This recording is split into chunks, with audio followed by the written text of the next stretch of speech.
Chapter 6. Okay, this part's a little tricky, I told Laura and Chad. We're moving an essential shout out into the dome floor. There's a 90-degree gravity change at that point. I mean down to make shout a different direction from down to dome floor. It's confusing at first. We're safely aboard a Star Wars, and I were giving the humans a brief tour. Debriefing officers too busy to see us yet, I guess, and we couldn't figure out what else to do with them. You just walk naturally on a curving floor. I know it looks like you're walking to the edge of a cliff, but artificial gravity and move with you. They held their breath, watching ungainly two-legged creatures try to shape right, and amazingly they did. They have very excellent balance, Oberon whispered. They'd have to. We emerged from a shaft in the grass of the dome and Lauren cried out. It's huge, like a whole park in here. Trees, grass, flowers, wow. You have these things on your planet, I asked her. Well, similar. Our trees are almost always green. The grass is all green too. More green than this. I mean, not so much blue and no red. If you feel hungry, please feel free to eat as much as you like, I suggested. Eat what? Chapman asked. Oh, my arm widely indicate the entire dome. We have 17 species of grass and 30 different flavors.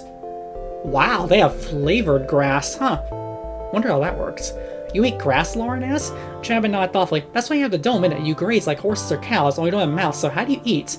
Wait, you eat with your mouth, Oberon asked? How else are you gonna eat, Chapman said. With your hooves, like any sensible creature, Oberon said. They laughed. Do you mean that Earth humans walk around pressing their mouths to the ground to eat? He looked at me. Okay, you have to admit that'd be funny to see. Chapman started to explain how humans ate, but it was hard to picture. Really involved spearing chunks of hot, dead animals and stuffing them in his mouth. I refused to believe that's how he actually ate. I assumed he was making things up. But later I found out the truth. I love how they're just so alien to each other and they don't believe anything about each other. In any case, I'll leave to see when Lauren interrupted his gruesome story and asked, do you mind I take my shoes off and cooped on a scritchy nose flying saucer? It'd be nice to walk on the grass. Probably the same way as different veggies, different flavors. That's fair, that's fair. I guess I'm just surprised there's so many different types of grass in general. Honestly, I bet they like, you know, genetically experiment on them to get different types and flavors. Of course, I had no objection because I knew what a shoe was. I certainly identified the idea of running on grass. I was hungry too. But then she sat on that grass and ripping her hooves off, ripping the very hooves in her legs. What are you doing? Stop! Why are you hurting yourself? What are you yelling about? You're going to hurt yourself. I don't think any of our doctors know how to help humans, I said. She stared at me. She was throwing her leg awkwardly in her two hands and she laughed. It was an alarming yet strangely pleasing sound. These aren't hooves, Elfangor. They're shoes, see? She untied a tiny rope so I could stop her. She ripped the whole white hoof clear off. No, I moaned. Ah! Oberon yelled. But she wasn't in pain. There was no blood. Then she removed a layer of white skin from the exposed leg end. Suddenly staring at 5 tiny pink fingers that are growing from her leg. And so advanced humans like the only species to invent clothes. And always must sound straight closer to their planet's poles. They could just have a planet with a generally temperate temperature so they don't have to do these sort of things. Or then again, they do have fur, so that might just cover the broad range of temperatures that they have. So presumably they don't have too much ice, or maybe they just don't go to those particular places. Anyway, that does remind me of a thing I saw once, is like the humans or space work thing on YouTube or whatever, where like some aliens talking to a human says, so how long did it take you to make drones which explore the Arctic parts of your world? And he says, well, drones? No, we just sent people there. And they're like, you did what? So who knows, maybe that's what they did. You know, they didn't go there themselves. Do they have spacesuits? I am pretty sure they have things to breathe in space if needed or whatever, probably, but I would imagine they don't do a lot of spacewalking themselves. Anyway, well, maybe we'll find out. See, this is my foot. We don't have hooves, and we wear shoes over our feet to keep rocks or whatever hurting our feet. I felt a wave of immense pity. What had gone wrong in the evolution of the species? The entire species to cover its feet to keep from being injured? A whole race crippled? Suddenly the funny mental image of a planet of humans falling over, replaced by a sad image of a species of cripples hobbling on their weak injured quote-unquote feet and covering them with artificial hooves. She stood up on her delicate pink feet and her ridiculously short pink fingers started to run. She wasn't very fast, but she obviously wasn't crippled. And then she did something amazing, turned her head around. She turned the entire thing as pointing backwards. Come on. I couldn't move. I noticed Oberon was as amazed as I was. Well, what is she doing? Then he dawned on him. It's because they have only 2 eyes. They turned their heads around to see what's behind them. I stifled an inertial laugh. I broke into a channel trot and quickly caught up. It feels good to stretch my muscles, said, speaking a halting way as she ran. She stopped running and trolled right around her. Golden hair flew up behind her. That was something to see, too. A creature could twirl better than a normal person. A normal person, he says. I was sure I was going to die in a flying saucer, but here I am. It's amazing. I guess all this seems very strange. Oh yeah, that's not the half of it. This is a beautiful tree. Pink leaves. Incredible. It's called a Therant tree. It's in its crest phase. You see why grass become more elastic and less scalic as it grows near? It's because I stopped talking, but she casually reached up and touched a low branch. There's nothing wrong with that, of course. She wrapped both hands around and lifted herself clear off the ground. That alone was a miracle, but she stretched saw a white pastel marked skin of her body come loose. It looked away a layer of pinkish tan underneath that matched her face and arm skin. Auburn came running with Chapman struggling to catch up. Lauren held suspended and laughed at us. I guess we've been staring. Very strong arms there, Mark. Can you imagine lifting your whole body up to your arms? The skin is very strange, as it also is not attached. She let herself drop back down. She didn't even fall over. It's not skin, Chapman says. It's called clothing. Like the artificial hooves, it's artificial skin to keep us warm. You're cold? No, but that's why I have clothing to keep us warm in cold places. Why would you be in cold places? I asked, curious to my dislike for the human. Ah, well there you go, they just don't go to them. He shrugged his powerful human shoulders, once capable of lifting his entire body. Parts of Earth are very cold, parts so cold you die without many layers. But why would you live in those places? He smiled. It was interesting, he was already getting the feeling not all human smiles are pleasant. We're not going to be kept out of places as the weather's bad. We adapt, we grab whatever's available and make the best of it. At least that's my motto, grab what you can. I would ask more within the call game for Oberon to go to debriefing, and I was ordered to take the humans to a holding room.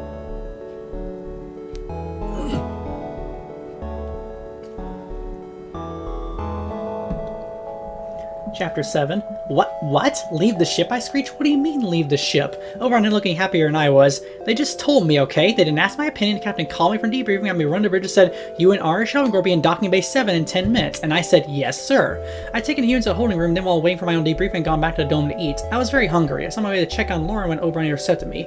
This can't be right. The Star Sword's my home. We're going to find out your task force and destroy them. Yeah, I know. You'll be a big hero and make you a prince. I'd even slow down to make you a warrior. That's not what I was thinking. I lied. Well, forget it. Come on, we move out immediately. We're supposed to meet with our commander for the mission. Some of this tone thus made me weary. Our commander? Who's our commander? No other than War Prince Alron Simor Koras, he said. Broke my heart sticking my hooves. Alron, the disgraced. So this mission wasn't exactly a reward from the captain. Alron had once been a great warrior and prince, but been disgraced. I didn't know why. No one talked about it. Everyone just knew they'd broken some law or custom. Being sent off on a stupid side mission to disgrace War Prince was not exactly a good thing. I couldn't believe it. This ship was my home. I didn't want to leave her, not even for a while. It'd take a long time for me to rejoin the Star Storm by then. Who knew? Maybe that's some miracle the whole war would be over. Which would be good, I supposed. What's in docking bay 7 anyway? I grumbled to reach the right door. He swung his stalks back and forth in a who-knows gesture. Okay, so they don't shrug, they swing their stalk eyes. That's interesting. We opened the door at docking bay 7. There, standing awkwardly his two legs were Lauren and Chapman. Behind him stood Alron. I'd seen the War Prince on a dome ship at the time, so he always seemed deep in thoughts. Like he was also somewhere in his imagination or memory. He was not very large, he seemed carved from solid steel. Even his fur was a metallic blue, and the bare flesh of his upper body showed faint traces of burn scars. Beyond Alron was a ship I'd never seen before. It hovered just inches over a polished floor, 3 times the size of any fighter I ever encountered. The main sections of a fantastically elongated oval stretched way out in front of our 3 oversized swept-back engines. 3 engines, not the usual 2, and coming up overhead was a long, gracefully curved spike of the main shredder. Oh, she was a thing of beauty. I'd never fallen in love with a machine before, but oh, that ship was sweet. I see you like my little toy, Arnish, Alron said. It's the most beautiful thing I've ever seen, I said, like a work of art. I designed her myself. I call her the Jahar. It's my wife's name. Prince Alron, what is our mission? Oberon asked. The prince sighed a little, but he spoke, he was firm and correct. We are to take these 2 aliens back to their planet, erase their recent memories, and rejoin the Star Sword whenever we can. Transport work, I said. I didn't exactly sneer, but I felt like sneering. We were just running an errand. Excuse me? Erase my memory? Lauren said. No one's erasing my memory. It's necessary. Your civilization is not ready for what you encountered. If you go back to Earth, you'll have all the memory of this erased. Or rather, if you go out there, you'll have all your memory of this erase. Look at her. One child child make a snorting sound. Laura made a facial expression and looked troubled. Or at least that looked to me. Let's move, Arnish. Load the aliens. The captain wants to go to Z-Space 5 minutes and now, and by then we will clear the dome ship. Your personal belongings are already brought from your quarters. No one's a good mood as we walked the ramp up in Jahar. The humans are stone-faced, angry, perhaps afraid. Oberon and I were both grim, feeling we'd been shoved off on some stupid side trip. And Oberon could not have been exactly thrilled. He was a great war prince, and here he was running errands with only a pair of Arnish under his command. The one good thing was the Jahar. It was as beautiful inside as out. It had small but luxurious quarters, and it was in good green and blue grass under feet, not hard steel. By some trick of gravity manipulation, he even created a small waterfall in one corner, went down, splashed in a pool, and came back upward to fall all over again. He took the helm, which left Oberon me with nothing to do. He executed a smooth launch out of the stocking bay, a suddenly rotten black space looking over the real windows of the dome ship. The Star Sword was silvering its bright rings of the 6th planet. Oh my god, Lauren gasped, that's Saturn! As I watched the Star Sword engine glow blue and the dome ship picked up speed. Faster and faster, suddenly with a flash it translated into zero space and disappeared.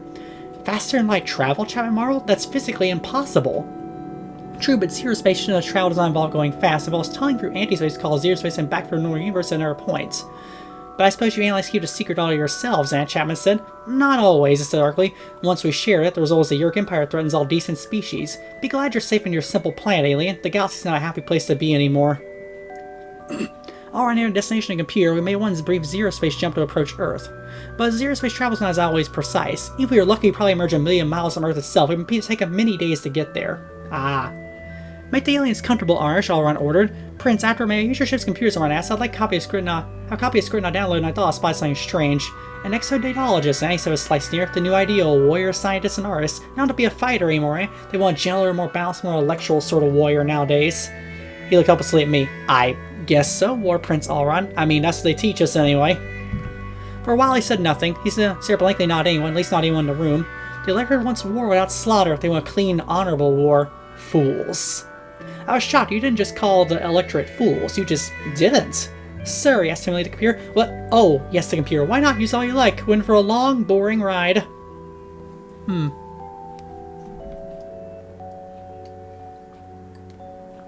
Given he is apparently disgraced, I get the feeling he's rather an outspoken sort of person. Maybe that's why he's disgraced, because he spoke up one too many times, because it doesn't sound like the government's very tolerant of dissonant opinions. Chapter 8.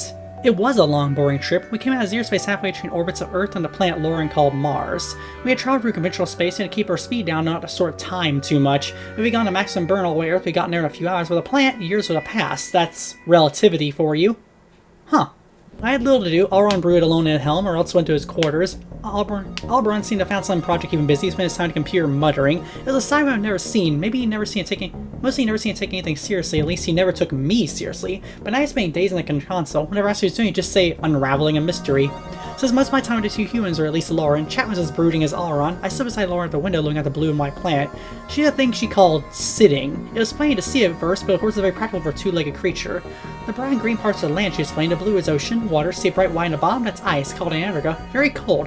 What sort of ice? Frozen carbon dioxide? Methane? Water? Just worms and water. Ah, of course that makes sense, and where do you live? You see a continent there, the one upper left of the planet? See where the line between night and day is? Almost right in that line. She bit her lip. A lip is a part of mouth part. I must be dying of worry. Been gone for 4 days already. Dying? Humans would die of emotion? Yes, but soon you'll be home. Then she won't worry more. Maybe she won't have to die. She smiled. It's just an expression. I noticed her glistening drops in her eyes. Do you have a mother at home? Does she worry about you? I felt comfortable telling my parents that Arsh and D-Space shouldn't be getting homesick, especially since Prince Al was nearby able to overhear anything. I suppose she does. My father doesn't, though. He was in the military, too, when he was young. Of course, we have peace then. I guess maybe when they do worry I'll get hurt or whatever. We just had a war, Lawrence said. That's the time my dad, he was in it. He didn't get killed or anything, but kind of, I don't know. After I came back, I guess he couldn't cope with reality, so he left. I saw Aaron's stock eyes slow to look at Lauren, probably the first time I ever noticed her. You have wars, but you don't have space travel. Who would you fight? Chapman Ride didn't have risen from a nap in his quarters. We fight each other, he winked one eye. So Lauren, Daddy went nuts, huh? Never whacked out non-vet? I guess some guys can't take it. Her eyes went wide as she turned on him, but as Aaron spoke. Have you been in a war, human? He asked Chapman. What, me? No, of course not. That war is over. Then be quiet, fool. Those who have been to war understand, and those who have not have no opinion worth hearing. He looked darkly at Lauren. Even those who return from war may never really come home. Yeah, I guess he would know about that, wouldn't he? He turned his stock eyes back to the helm and said nothing more. Chapman shrugged, but I could see he was intrigued by Auron. And so was I, be honest. What were you talking about? I never heard an Andalite warrior coming back from the war and able to cope, as Lauren put it, or been whacked out, as Chapman said. Why would Auron feel such sympathy? Anyway, she began, tell me this. When you erase my memory, I won't remember anything, not even you. I didn't answer. What could I say? It's okay, I'm not mad. You're taking us home, and you say us from those scritchy noses. Nah. I know, it's a joke. Maybe not a very funny one, I guess. Ah, humor. Yes, Auron does that sometimes. He sometimes does a humor. But not you? I guess I'm not very funny. She tossed her head and touched away her long golden hair shimmered very nicely. It's okay, I like serious guys. I guess my memory's gonna be erased on her if I ask questions, so, how come you don't have mouths? Chapman seemed to snap out of his reverie. He'd been looking at Auron. Now he joined the conversation. Lauren, how can he answer a question? He doesn't have a mouth and we do. Why don't we have mouths? That's a stupid question. I have a better question. I mean, he's not wrong, but he's also being an asshole.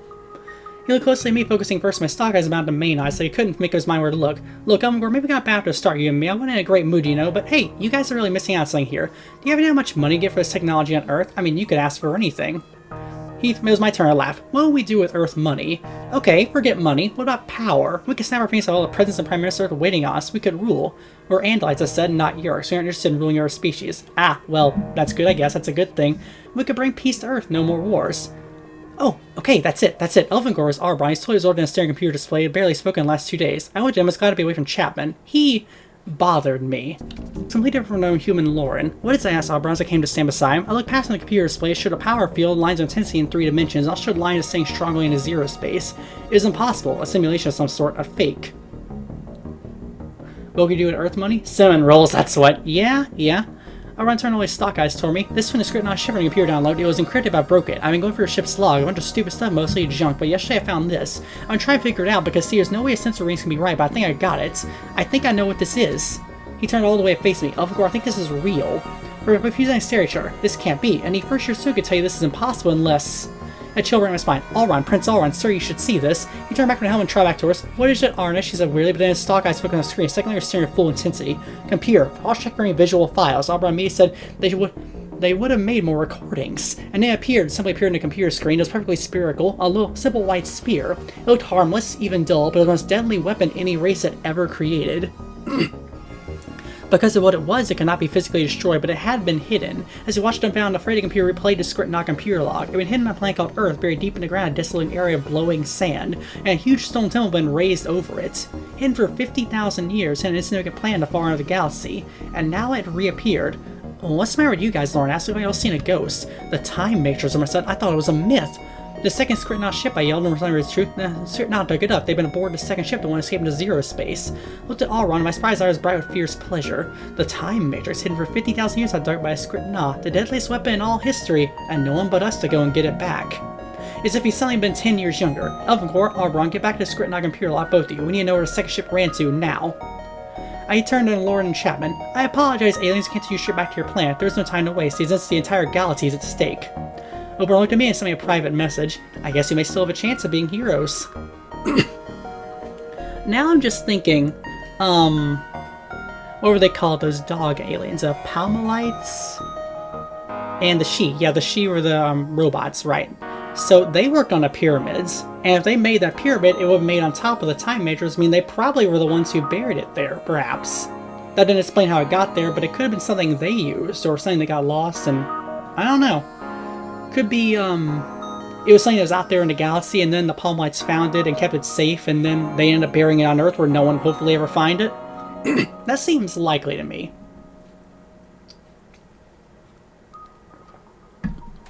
Chapter 9. Oberon and I tore the computer download apart, retranslating this basically a destination in mind, one of the last places in the universe any sensible Andalite would ever want to go. The Taxon homeworld. I spent timeless time traveling through blank white non-distance of 0 space, all called a council. It was just 3 of us, 2 Hajahars, too small for us to keep the 2 humans out, just on the floor near her hooves. Yeah, that seems like a probable explanation to me, but I don't think it's ever specified. When excluding her thoughts, we could first keep our conversation private. The Taxon homeworld's their destination, all right, so the script now would not be taking the Time Matrix there, so I believe they don't know what they have. They saw strange power patterns and decided with the usual simple mindedness to steal first and figure it out later. I agree, sir, Oberon said. If they knew what the Time Matrix, they'd do one of 2 things: head straight for your homeworld, sell it to them, or else head home to use it for their own people. But the Taxon homeworld is, hey, Chapman interrupted, you're able to lift and keep us out. I'm not an idiot. This doesn't involve either of you, I said curtly. He stood and grabbed me roughly by his shoulder. I twitched my tail out of reflex. No Andalite would ever grab another. He laughed rudely. You don't scare me. I know you can kill us both, but that's not your style, is it? Dragging across the galaxy is your style. We have an emergency. I regret we can't take you back to your planet. However, nothing. This little trip involves danger, doesn't it? You boys are in deep. Like I said, I'm not an idiot. I can see you through your tense. I can see you're worried. Wherever you're going, you're scared, which means me and the girl here should be afraid too, right? Lauren stood up and looked at me. Is that true, Elvingor? Are you taking us into danger? I turned one eye to Ari, nodded slightly, giving me permission. Yes, Lauren, we're going into terrible danger. We're taking the 2 of you to be killed or enslaved. His eyes blazed. You're dragging us into battle and we can't even know what's going on. Is that Andalite fairness? I started to tell the annoying creature to be silent, but Auron spoke. You 2 aliens are right to know what you're being dragged into, as you put it. We're going to a planet of creatures who are allies of the Yeerks. The Yeerks are parasites to control the bodies and minds of our creatures. The Taxon have been enslaved this way, by their own choice. I said, the Skritnaut apparently discovered a long-lost time matrix, a device that allows people to move backward or forward in time, the most dangerous weapon imaginable. Why would a time machine be a weapon? But Chapman already figured out, I can go back in time and change history, wipe you out in the present. I could kill your parents so they had you and you'd never exist. Or go all the way back in time to prehistoric days, find the earliest ancestors of humans and kill those. The entire human race would cease to exist. He laughed. I can see why you're worried. If those Yeerkers get this thing, it's bye-bye Andalites. That did it. I didn't like this creature. I didn't care if he was just a primitive alien. I did not like him. I run my tail up into a threat position. You better understand something, human. If it's bye-bye Andalites, it's bye-bye humans sooner or later. Who do you think keeps the Earth from conquering every sentient race in the galaxy? We do. Maybe I'm with the wrong aliens. Maybe it's too bad I wasn't grabbed by them. They sound like the winners here. To my surprise, Prince Alron actually laughed. You may be right, human, but you better hope you're not. I assume they do with captive planets. I was there in the Earth to the Harbinger homeworld. Pray to whatever primitive gods you have, the Earths don't ever take your world. I shot a glance at Alron. I was surprised, he was surprised as I was. Alron had been there at the loss of Harbinger homeworld. That loss is the single biggest disaster of our world of Yerks. Harbinger were slave warriors of your empire now because we failed to save them. Translation, neural space in 1 minute, the computer announced without emotion. Okay, Alron said, bringing the spell he cast over us all. We're coming out of Z-space fairly close to attacks in homeworld. There will be thick with Yerk ships. Jahar's acting stealth shielding may still be detected. From now on, we're on battle alert. What's the plan? Alron asked nervously. What do we do? He laughed. What's the plan? We locate the Skritnoff ship. If it's landed, we go down after and take back the Matrix. Of course, it'd be a little obvious walking around as Andalites, so... Down to the surface of Taxon world? You mean you're planning for us to morph Taxons? I don't look very seriously over on me. You two are going to have to grow up very fast now. I need warriors at my side. Are you ready to be warriors? In my daydreams, young Arsh, I imagined a moment like this. I imagined a time coming when I'd be called upon to be brave and save my people. In my imagination, I always imagined this kind of moment with pride and without fear. But suddenly my daydream was reality, and all filled with sick dread. The Taxon homeworld, a place from a nightmare. We're ready, Prince Alron said as boldly as I could. We're ready to be your warriors. We're not afraid. I saw Brun's face. He was sick with fear as I was, but he managed to smirk. He knew me too well. He knew I was lying. Yep. That seems about right to me. Chapter 10. Down to the Taxon world. The Jahar was cloaked, hidden from sight in most senses, but a close sense sweep by a Yerk ship could reveal us, and we'd never be able to land a plant in Jahar. We need a victim. And we found out beyond the Taxon world's third moon, a slow-moving transport ship just arriving in a system and would be expecting to be down on the surface, perfect for our needs. The trick was to disable the ship to make it stop, but not destroy it. This will take precise aim, Alron said. Which you used the better shot? I wanted to say I was, but I knew Arbron was better, and we couldn't afford to fail. Arbron was the one to hit the Skritnoff ship. He nodded. Let's see what you can do, Arsh Arbron. We need to hit one engine but leave the air functioning. We don't want any unfortunate explosions. Oberon took the Shredder controls in his hands. The transport ship was 2,000 miles away. The target engine is about 40 feet long. Oberon keyed into the computer targeting system, made careful adjustments while all of us, Alron, the two humans, and I watched. There was a hum as the Shredder fired. We saw a pale green beam lance forward in the darkness. On a screen with magnification of factor 500 saw a near engine pod and your ship glow bright red and green.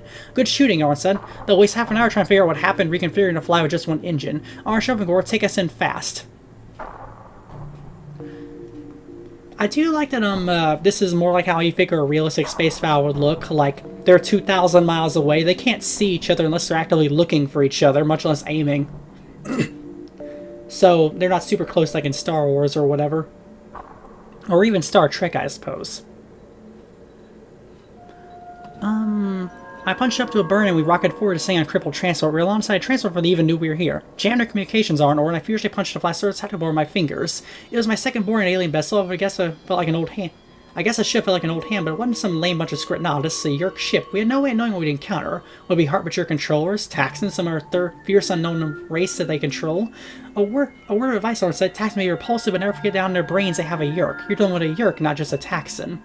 Like a naval battle, yes. There's a reason space battles are often conflated with that. Alron and I closed the hatch, waiting for it to blow open. Press close hatch, waiting for it to blow open. We carried handled shreds on setting 3. There are 6 power levels. Level 1 was a mild charge will stun a small creature for a moment or two. Level 6 it blasts a hole through 10 feet of solid alloy. Level 3 kill most creatures, but wouldn't kill most creatures, certainly knock down hard, they wouldn't get it for hours. At that moment, waiting for a deadly enemy, I started to recall everything old Silver tried to teach me about combat, but I swear I could remember a single word. Maybe Prince Alron was calm, but I wasn't. Remember, don't kill them all, he said. We may need to acquire them. Good luck, Alron said, and then the hatch blew. Boom!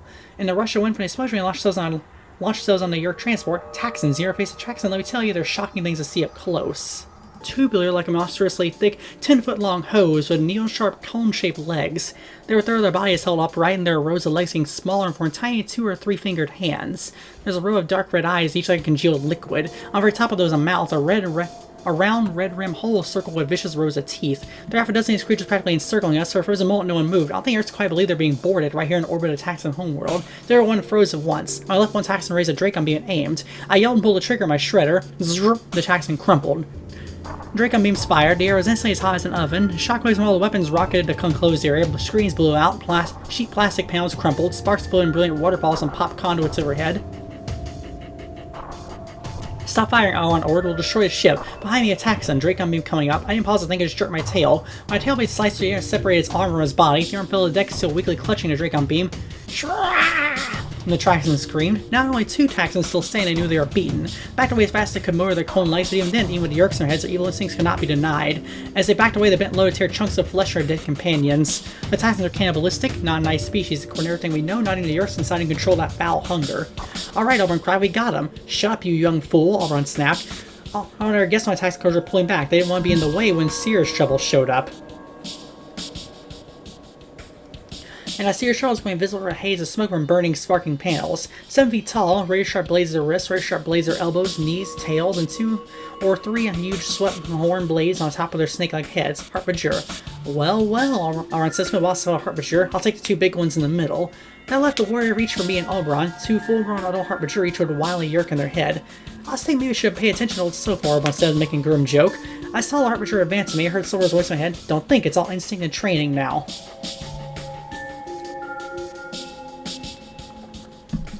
I look at my conscious mind, simply let it slip away, and its place of tingling energy seemed to fill me up as if I was being charged with electricity. As sparks might fly from my hooves and tail.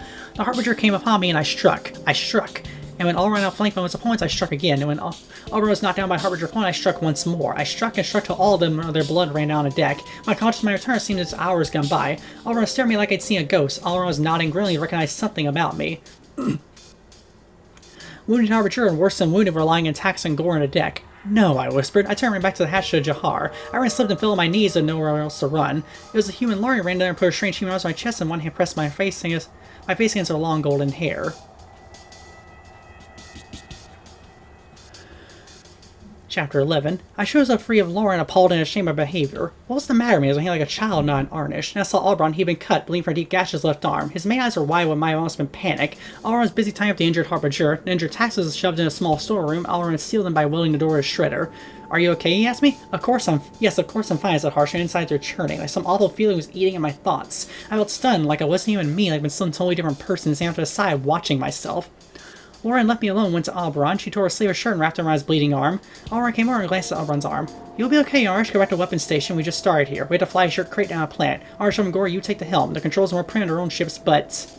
Neither of us had moved. Auberon glared at me, furious I was ignoring his order, and I saw his expression soften. It's your first time. You both fought well. Both of you.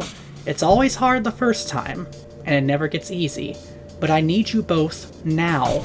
I nod. Yes, Prince Auberon. I'll take the helm. You, alien, he said to Lauren, go back to Jahar. We'll be away for a while. Don't touch anything. Lauren turned her head to look back at her shoulder. He was to do that nor see behind him. She was actually hesitating. She bit her lower lip with her short white teeth. What is, I asked? She still hesitated and said, look, tell the truth. Swear by whatever it is really important. You swear that you're going to take Chapman back to Earth. Of course we are, as soon as we can, I said. She sighed, a sound involved blowing air of her mouth. Look, it's Chapman. Sure, he's a nice guy and all, really, but... You don't trust him. You leave it to us here, he'll try something, I know it. And I know you think we're too primitive to fly our ship, but don't count on it. He doesn't like you.